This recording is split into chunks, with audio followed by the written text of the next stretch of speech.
Côte d'Ivoire, Abidjan Cocody, le vendredi 11 août 2023, s'est tenu un point de presse du député maire de Tiasalé, l'honorable Assalé Tchimoko, sur la situation politique qui prévaut dans la ville de Tiasalé. Merci d'être venu à cette rencontre de presse au cours de laquelle je vais vous présenter la situation politique qui prévaut à Tiasalé. Il y a le premier adjoint au maire qui est là avec moi, le monsieur Nguessan Betus qui est à côté. Voilà. Alors, chers confrères,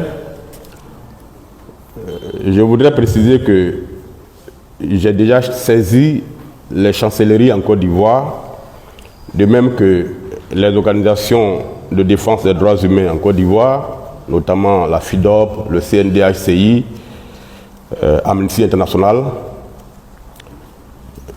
Toutes ces structures ont été saisies de ce qui se passe à Tiasalé. À la fin de cette conférence, je vous ferai écouter quelques éléments audio de l'intérieur et de la sécurité auprès du Premier ministre et auprès du Président de la République.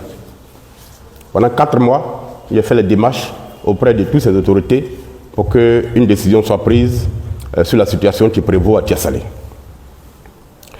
Devant le silence de tous et devant l'évolution de la situation sur le terrain, j'ai décidé de parler publiquement parce que je n'ai pas d'autre solution et parce que c'est le seul moyen qui me reste pour préserver ma sécurité et peut-être ma vie.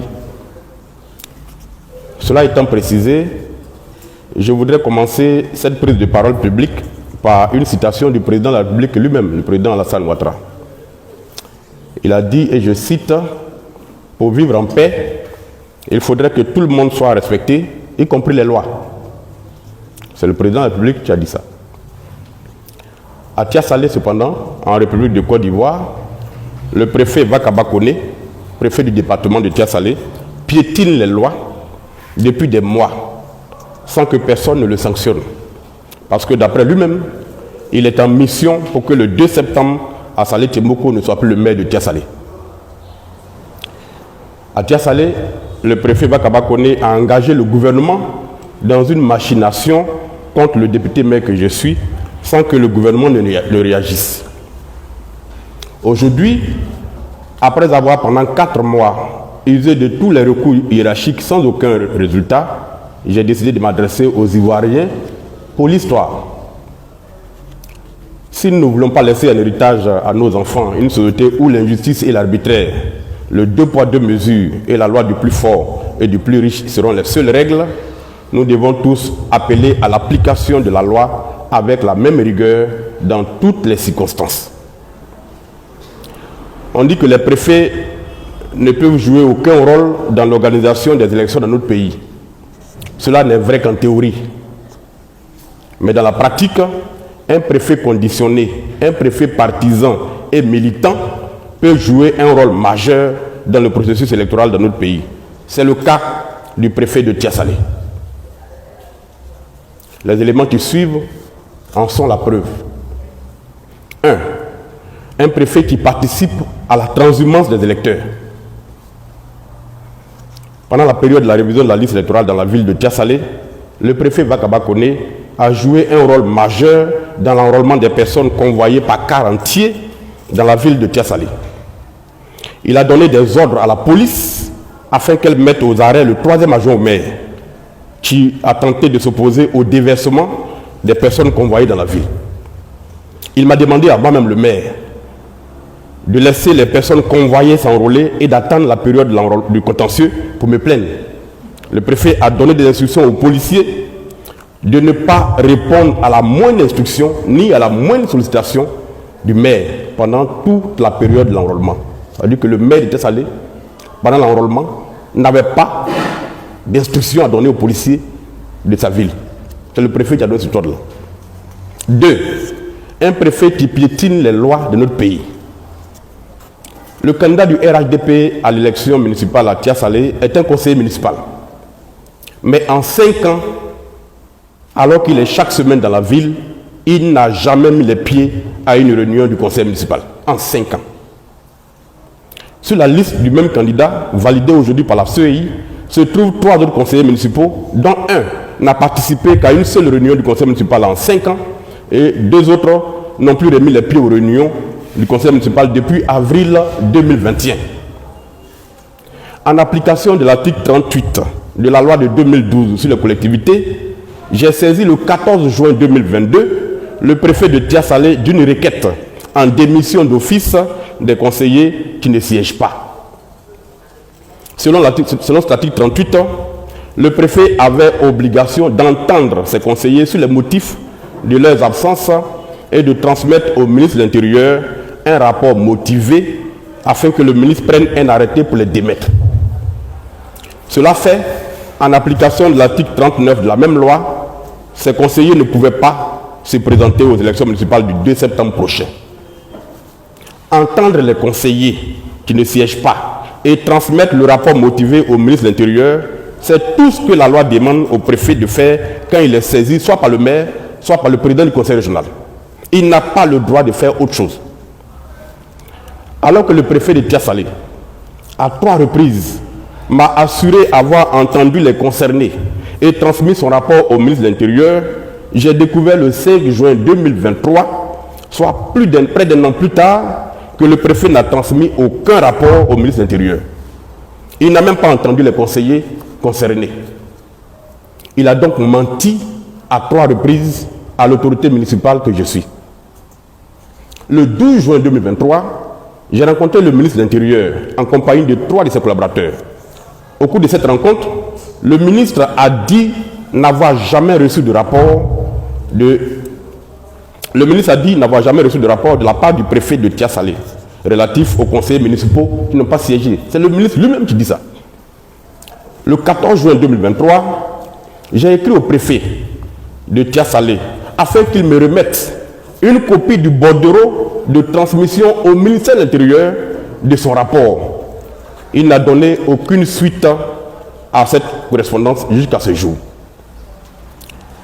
Le 26 juin, j'ai saisi par écrit le directeur général de la décentralisation et du développement local, aux fins d'inviter par écrit le préfet à transmettre son rapport relatif à ma requête au ministre de l'Intérieur afin que la procédure qu'il a bloquée pendant plus d'1 an suive son cours.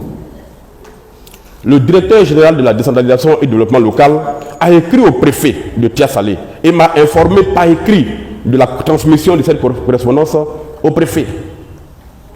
Aujourd'hui, la preuve a été faite que le préfet n'a jamais rien transmis ni au ministre de l'Intérieur, ni alors même qu'il l'avait promis au directeur général de la décentralisation et du développement local.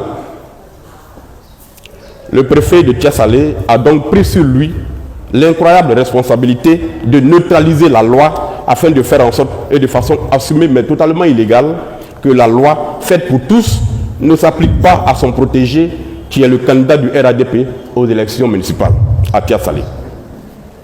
Résultat de cette illégalité, ce conseiller municipal qui en 5 années consécutives n'a participé à aucune réunion du conseil municipal et tous les autres conseillers municipaux de sa liste qui n'ont pas siégé ont vu leur candidature validée par la CEI. Par conséquent, la liste au municipal du candidat du RADP est la liste de ceux qui sont au-dessus des lois en Côte d'Ivoire. J'observe que devant cette forfaiture, le préfet de Tia-Salé, qui en est l'instigateur conditionné, n'a pas été sanctionné par la tutelle. Je ne proteste pas contre ces agissements illégaux du préfet de Tia-Salé parce que j'aurais peur d'affronter le candidat du RADP au municipal. Non, je n'ai pas peur de ce candidat. Ce n'est pas un homme nouveau à Tia-Salé. Je proteste parce que l'arbitraire et le 2 poids 2 mesures... Pardon. S'il vous plaît. Voilà. Je proteste parce que l'arbitraire et le 2 poids 2 mesures ne doivent pas devenir une norme dans ce pays parce que le fautif est du RADP et donc l'application de la loi s'arrête à sa porte. À Agboville, pour les mêmes faits, le conseiller régional Mbolo Matin, ancien président du conseil régional, n'a pu se présenter aux élections régionales à venir parce que la loi lui a été appliquée. Pour les mêmes faits. À Tia-Salé, le candidat du RADP, le préfet et le candidat du RADP sont au-dessus de la loi. Et ce n'est pas acceptable. Quelqu'un qui refuse de siéger pendant 5 ans sans aucun motif légitime ne peut être candidat à l'élection qui suit. C'est ce que dit l'article 38 de la loi sur les collectivités, l'article 39 de la loi sur les collectivités territoriales. Et la loi est dure, mais c'est la loi. Elle doit s'appliquer avec la même rigueur à ceux qui sont au pouvoir et à ceux qui sont dans l'opposition. Elle doit s'appliquer avec la même rigueur à ceux qui sont pauvres, donc faibles, comme à ceux qui sont riches, donc forts. C'est ce que recouvre la notion d'état de droit. Dans un état de droit où la loi est la même pour tous, un préfet n'a pas le droit d'user de manœuvres dilatoires pour soustraire de la rigueur de la loi les fautifs qui y succombent. C'est une faute grave et des sanctions exemplaires doivent être prises contre un tel préfet, sauf s'il est en mission pour agir ainsi avec l'approbation et le parapluie de son mandant. 3. Le préfet a engagé le gouvernement de Côte d'Ivoire dans un complot contre le maire de Tiasalé. Le 6 avril 2023, les sociétés de téléphonie mobile, sous la pression de la RDCI, ont multiplié par 2 leur tarification pour la data dans notre pays. Les Ivoiriens, majoritairement, ont rejeté cette décision.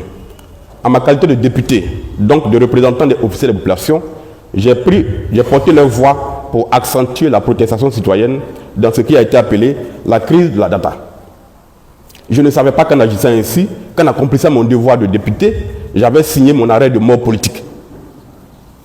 Le 26 avril 2023, le préfet de Tiasalé a confié un petit comité à des gens qui avaient reçu des instructions fermes de la part du gouvernement pour faire en sorte qu'au soir du 2 septembre, la mairie de Tiasalé revienne au candidat du RADP.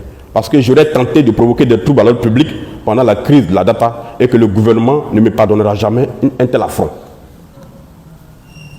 Ce sont les mots du préfet qui m'ont été rapportés. Mais, me direz-vous, ce ne sont que des on-dit, ce ne sont que des rumeurs. C'est vrai. La vérité, cependant, est que je suis journaliste d'investigation et que j'ai les moyens d'obtenir des preuves. Et je me suis donné les moyens d'obtenir des preuves sur les choses d'une gravité exceptionnelle que racontait le préfet de Tiasalé. Le 29 avril, soit 3 jours après qu'on m'ait rapporté ça, le préfet de Tiasalé, qui pense qu'il est tellement protégé qu'il peut se permettre de violer le statut du corps préfectoral en révélant des secrets d'État, s'est encore répandu contre le maire de Tiasalé.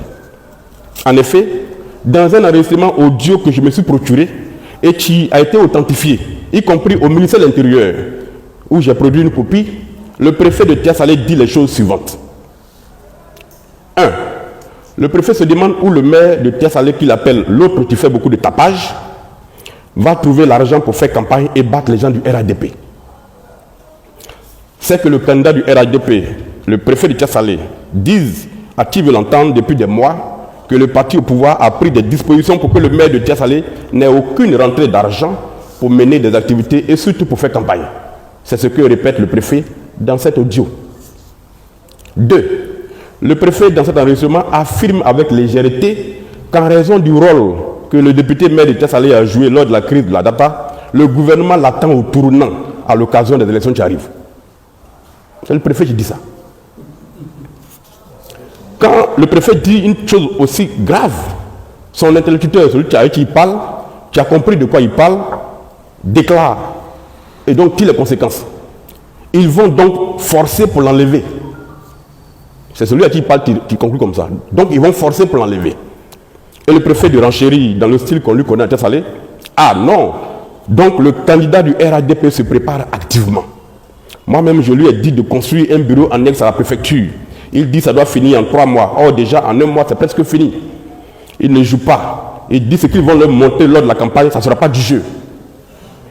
Parole du préfet de Tiasalé. Selon donc le préfet, le gouvernement m'attend au tournant le 2 septembre. Et c'est pour cela que le candidat du RADP qui est informé de ce projet se prépare activement à occuper la mairie.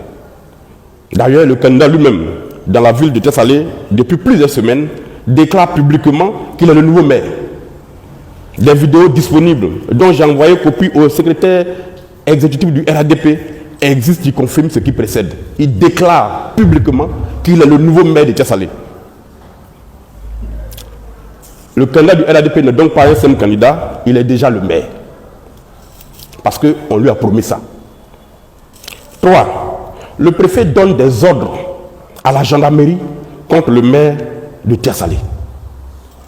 le 10 juin 2023, alors même que j'étais en voyage et que par conséquent, je n'étais pas dans la ville de Tia-Salé, le préfet a fait courir une rumeur dans la ville selon laquelle le maire et ses équipes s'apprêtaient à attaquer les locaux de la CEI Tia-Salé.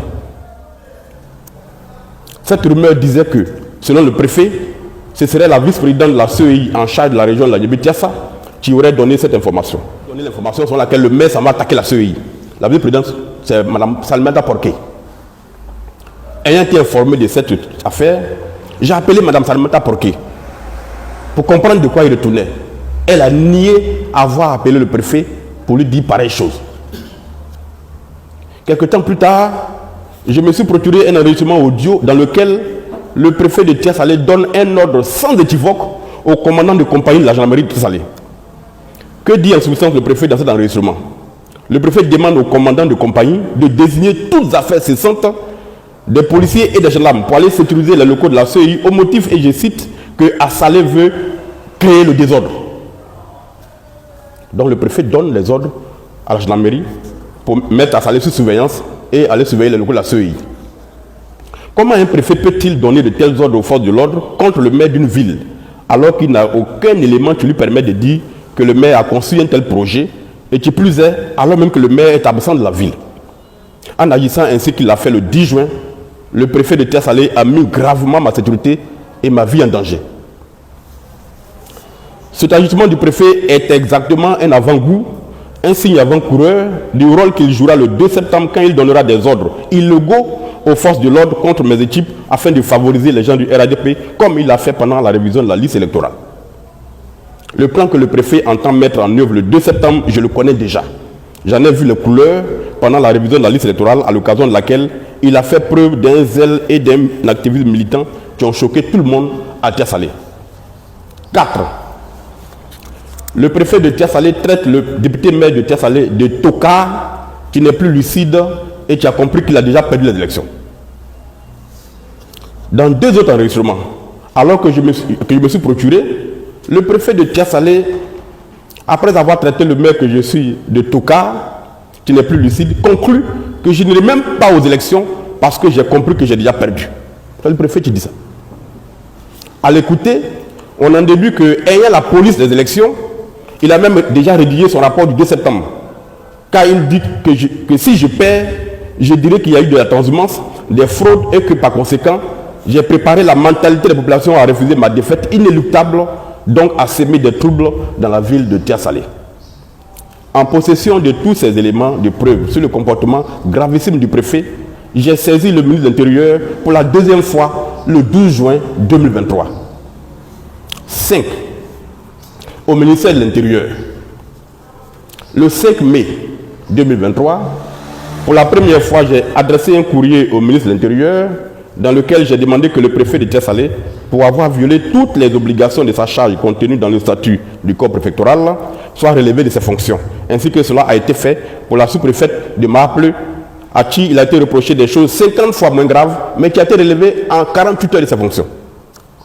Vous avez tous vu cette affaire.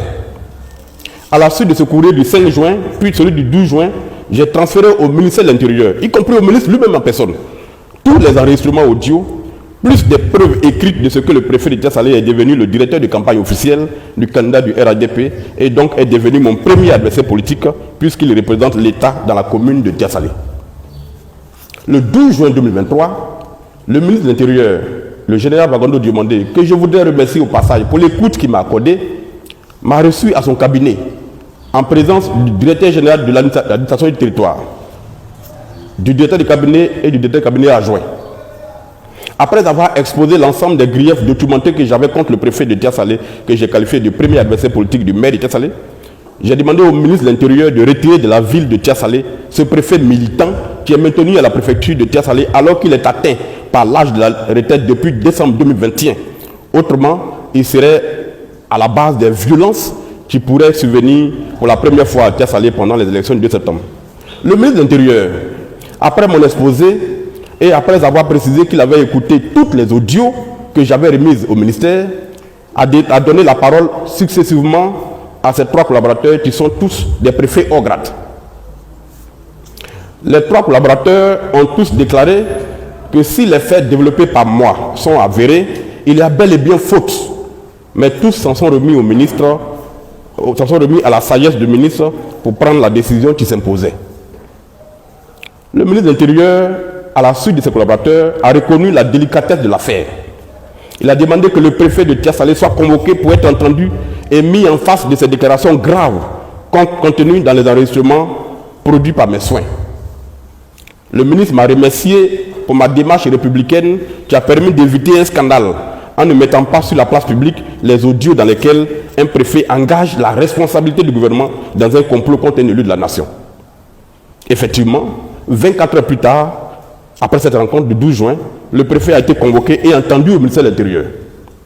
J'ai cependant et malheureusement noté qu'après cette audition, le préfet n'a subi aucune sanction. Pourquoi? Je n'en sais rien. De retour à Tiasalé, le préfet a annoncé qu'il était en congé et s'est éloigné de la préfecture en confiant l'intérim à la secrétaire générale de la préfecture. Aujourd'hui, j'ai compris que ce prétendu congé n'était qu'une manœuvre orchestrée pour gagner du temps. En effet, alors qu'il prétendait être en congé, le 19 juin 2023, le préfet de Tiasalé, en violation de son obligation de réserve, s'est encore répandu, et cette fois-ci dans la presse, contre le député maire de Tiasalé, au motif que j'aurais déclaré qu'il aurait été révoqué de ses fonctions, ce qui était totalement faux. Vous vous souvenez de cet article qu'il a fait? C'était dans le média en ligne. Pourquoi le maire panique? Tout ça, c'est le préfet qui dit ça, dans la presse. J'ai envoyé les propos du préfet au ministre et j'ai attiré encore l'attention sur le comportement inacceptable du préfet qui, manifestement assuré de l'impunité dont il bénéficie, a décidé d'agir maintenant à visage découvert contre l'élu de Tiasalé que je suis. Le vendredi 21 et le samedi 22 juillet, j'ai reçu à Tiasalé une mission de médiation envoyée par le ministre de l'Intérieur, mission conduite par le préfet Ogra Dakouri, conseiller spécial du ministre de l'Intérieur. Ils ont séjourné pendant 48 heures à Tiasalé, les 21 et 22 juillet 2023. Cette mission avait pour objectif de me convaincre de laisser tomber l'affaire et de me réconcilier avec le préfet, malgré toutes les fautes graves qu'il avait commises et continuait de commettre. Donc je répète, le ministère m'a envoyé une délégation de préfets à Tiasalé qui ont séjourné pendant 48 heures et leur mission, c'était de me convaincre de laisser tomber l'affaire et que le préfet reste à son poste. Voilà ce que les deux émissaires du ministre sont venus me dire. Après 2 rencontres d'échange de plus de 2 heures chacune, la mission de médiation s'est soldée par un échec car j'ai considéré, et à raison, cette démarche comme la confirmation définitive du fait qu'effectivement, le préfet de Tiasalé était en mission pour le compte du gouvernement contre le maire de Tiasalé et que cette mission, comme il l'a dit lui-même, est de faire en sorte que le 2 septembre, je ne sois plus le maire de Tiasalé, peu importe le résultat des urnes. J'ai prié le préfet Dakouri, chef de la mission, d'informer M. le ministre de l'Intérieur que si, au 31 juillet 2023, le préfet de Tiasalé n'avait pas été retiré de la ville, je prendrai publiquement la parole pour m'adresser à l'opinion nationale et internationale sur la machination en cours en ce moment à Tiasalé et dont l'objectif final est d'opérer un braquage électoral le 2 septembre. Autre fait à signaler dans le cadre de cette affaire, c'est que le 24 juillet, j'ai mis à la disposition du commandant supérieur de la gendarmerie l'enregistrement audio dans lequel le préfet ordonne au commandant de compagnie de la gendarmerie de Tiasalé de placer les locaux de la CEI sous surveillance jusqu'à nouvel ordre parce que Assalé veut aller créer le désordre. Donc depuis le 10 juin, la CEI de Tiasalé est protégée 24 heures sur 24 par les policiers et les gendarmes parce qu'on dit que le maire prépare une attaque. La veille du 24 juillet, c'est-à-dire le 23 juillet, aux environs de 1h30 du matin, j'ai reçu à ma résidence à Tiasalé la visite du commandant supérieur de la gendarmerie, le général Apalo. 23 juillet à 1h30 du matin. Contrairement à la folle rumeur qui court en ce moment à Tiasalé et qui fait état de ce que la gendarmerie m'aurait demandé de me retirer des élections du 2 septembre, autrement je serais arrêté, le général a dit, sans qu'il ne soit nécessaire ici pour moi de rentrer dans tous les détails, qu'il était venu pour attirer mon attention, je cite, sur certaines de mes publications sur les réseaux sociaux qui seraient sensibles pour la sécurité du pays. Est-ce que le commandant supérieur de la gendarmerie est venu me dire à Tiasalé, avec toute son équipe à 1h du matin. Le général a précisé qu'il s'agissait d'une visite fraternelle pour parler avec un frère et lui donner des conseils fraternels. Il ne m'a donc pas été demandé de me retirer de la course à l'élection municipale du 2 septembre à Tia-Salé et je n'ai fait aucun bruit sur cette visite. Mais à Tia-Salé aujourd'hui, tout le monde pense que je serai arrêté bientôt, puisque la visite du commandant a été vue par les gens. Chers confrères, et pour en revenir aux éléments évoqués avant le paragraphe sur le commandant supérieur de la gendarmerie, je ne sais pas à ce jour, bien que j'ai des indices, qui dans le gouvernement ivoirien a mis en mission le préfet de Tia-Salé ainsi qu'il le dit lui-même contre l'élu que je suis. Je ne sais pas qui exactement dans le gouvernement a dit au préfet que le gouvernement attend au tournant le maire de Tia-Salé le 2 septembre. Je n'engage donc pas tout le gouvernement dans cette affaire. C'est pour cela qu'après le ministre de l'Intérieur, j'ai écrit au Premier ministre le 19 juin 2023. Puis après, au chef de l'État, le 5 juillet 2023, au fin d'appeler leur attention sur la situation qui prévaut à Tia-Salé. Situation objectivement orchestrée par le préfet et qui pourrait déboucher sur de graves violences à l'occasion des élections qui arrivent. Je n'ai pas eu à ce jour, ni de la part de la primature, ni de la part de la présidente de la République, une suite à ces courriers. Je n'en tire cependant pas de conclusion hâtive. Peut-être n'ont-ils pas vu ces courriers. C'est possible. J'appelle donc le gouvernement de Côte d'Ivoire à faire en sorte que toute la lumière soit faite sur cette affaire pour que le préfet de Tia-Salé dise quelle autorité dans le gouvernement l'a mis en mission contre le député maire de Tia-Salé, au motif que ce dernier a défendu les populations ivoiriennes contre les agissements des multinationales du secteur de la téléphonie mobile. En entendant cela, et vu que le temps passe, et que malgré les évidences et les preuves, rien n'est fait pour appliquer la loi au préfet de Tia-Salé, j'ai décidé d'ébruiter l'affaire pour ma propre sécurité, car je ne me sens plus en sécurité, ni à Tia-Salé, ni à Abidjan. Autre élément à verser à cette affaire, et qui peut avoir un lien avec ce qui se passe à Tia-Salé, c'est que, à l'affichage de la liste électorale provisoire, mes équipes et moi avons découvert que des individus de nationalité étrangère, connus notoirement à Tia-Salé comme tels, se sont retrouvés pour la première fois sur la liste électorale de Tia-Salé. J'ai personnellement enquêté et documenté des cas de fraude avérés sur la nationalité ivoirienne et déférant au commandement de la loi à ma qualité d'officier de police judiciaire, ainsi que cela est prévu par les articles 27 et 31 du Code de procédure pénale, j'ai saisi le substitut du procureur de la République près de la section du tribunal de Tia-Salé d'une dénonciation pour fraude sur la nationalité. Depuis la modification du Code de procédure pénale, les maires sont maintenant officiers de police judiciaire. Et les articles 27 et 31 du Code de procédure pénale font obligation au maire de saisir l'autorité compétente s'il apprend qu'il y a une infraction. Autrement, lui-même peut être poursuivi. C'est une obligation. Donc, déférant ce test-là, j'ai saisi le parquet de Tia-Salé avec les preuves. Mais pour ouvrir une enquête, puisqu'il s'agit de questions de nationalité, il fallait que le procureur de Tia-Salé obtienne l'autorisation du procureur de Yopougon, dont il dépend. C'est la procédure. Cette autorisation ne venant pas près de 2 semaines plus tard, j'ai dénoncé les mêmes faits au procureur de Yopougon, toujours en tant qu'officier de police judiciaire. Le procureur m'a fait l'honneur de me recevoir le 24 juin à son cabinet pour m'informer qu'il avait vu les éléments, il avait vu les preuves, mais qu'il lui fallait l'autorisation du ministre de l'Intérieur, du ministre de la Justice, avant que lui-même donne l'autorisation au procureur de Tia-Salé. Qu'est-ce qu'il m'a dit? Donc j'ai attendu encore. C'était le 24 juin qu'il m'a reçu. Jusqu'au 4 juin, au 4 juillet, il n'y avait toujours pas de réaction du ministère. Au point où moi-même le 5 juillet, j'ai écrit au ministre de la Justice directement, en produisant les mêmes éléments, les preuves.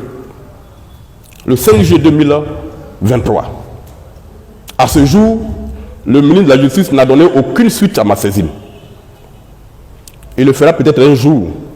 Aucune enquête soit ouverte sur ces présumées fraudes.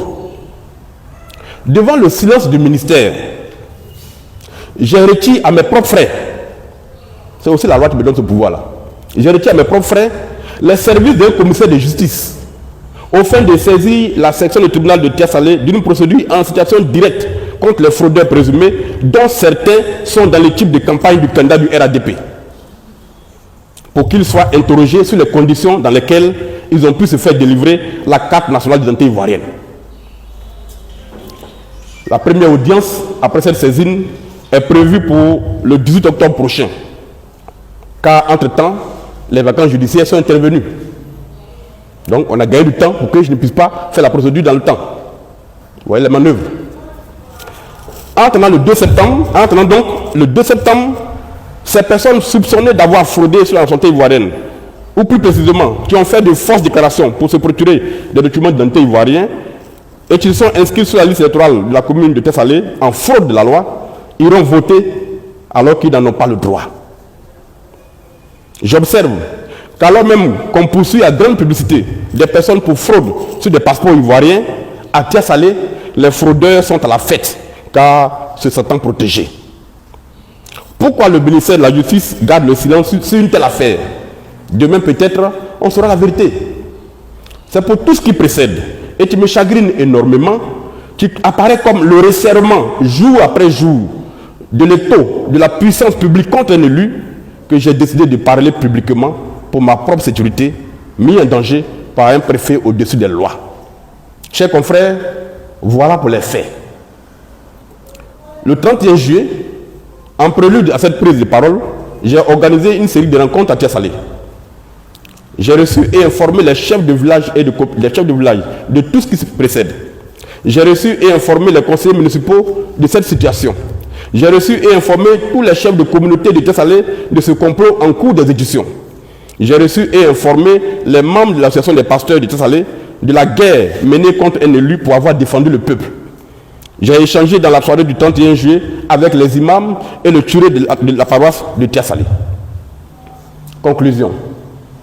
Selon le préfet de Tessalit, au motif que j'ai défendu les Ivoiriens pendant la crise de la data, le gouvernement m'attend au tournant le 2 septembre et il sera fait usage de tous les moyens pour qu'il me soit retiré la légitimité qui me permet de parler au nom des populations de Côte d'Ivoire.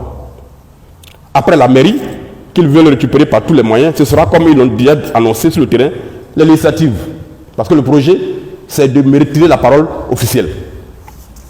Aujourd'hui, à Tessalit, sous la protection du préfet qui harcèle les forces de l'ordre par des coups de fil incessants, le candidat du RADP, le nommé Alpha Sanogo, se permet tout.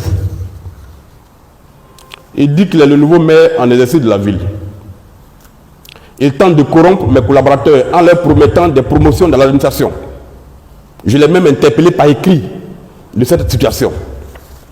Il a envahi la ville avec des pancartes de campagne, distribué des t-shirts de campagne marqués élection municipale 2023 et déjà portés par les militants du RADP à Tessalit. Ces équipes parcourent les domiciles dans la ville pour y récupérer, y compris par la menace, les cartes d'électeurs et les cartes d'identité de nombreuses populations tant dans la ville que dans les villages. Tout cela se passe sous les yeux du préfet qui cautionne tout puisqu'il est le maître d'œuvre de l'opération dégagée à Tessalit par tous les moyens. La CEI de Tessalit est désormais dirigée par un collaborateur du candidat du RADP, ex-président de l'association des enseignants RADP de Tessalit. Pendant la période de la révision de la liste électorale, alors que ce président militant remettait chaque jour les statistiques des personnes enrôlées au candidat du RADP, jamais il n'a accepté de me remettre copie de ces mêmes statistiques en tant que maire. J'ai été voir le préfet à son cabinet pour lui exposer cette situation. Le préfet n'a donné aucune suite et je n'ai eu aucune statistique de l'enrôlement jusqu'à la fin du processus de l'enrôlement à Tessalit, en tant que maire. Le 23 janvier 2023, j'ai saisi le président de la commission électorale centrale à Abidjan de cette flagrante collusion entre le bureau de la CEI Tessalit et le candidat du RADP. Cette collusion entre le président local de la CEI et le candidat du RADP a eu pour conséquence le recrutement à 100% des militants du RADP pour la révision de la liste électorale. Tous les jeunes non marqués RADP qui ont déposé leur candidature n'ont pas été retenus. C'est exactement ce qui va se passer encore le 2 septembre pour la désignation des responsables des bureaux de vote, qui seront essentiellement, et sauf miracle, des enseignants estampillés RADP. Chers confrères, les questions qui se dégagent de tout ce qui précède sont les suivantes. 1. est-ce que je devrais aller à cette élection en sachant que la décision a été prise par le gouvernement selon le préfet pour que je ne sois plus le maire de Thiès Salé le 2 septembre? Est-ce que je devrais y aller? 2. Devrais-je aller à cette élection en sachant que mon adversaire n'est pas le candidat du RADP, mais selon le préfet, tout le gouvernement de Côte d'Ivoire qui m'attend au tournant? 3. Devrais-je aller à cette élection dans une ville avec un préfet qui n'hésite pas à mettre en danger ma vie et ma sécurité en donnant des ordres mensongers aux forces de l'ordre? 4. Devrais-je aller à cette élection en sachant que le préfet a déjà rédigé son rapport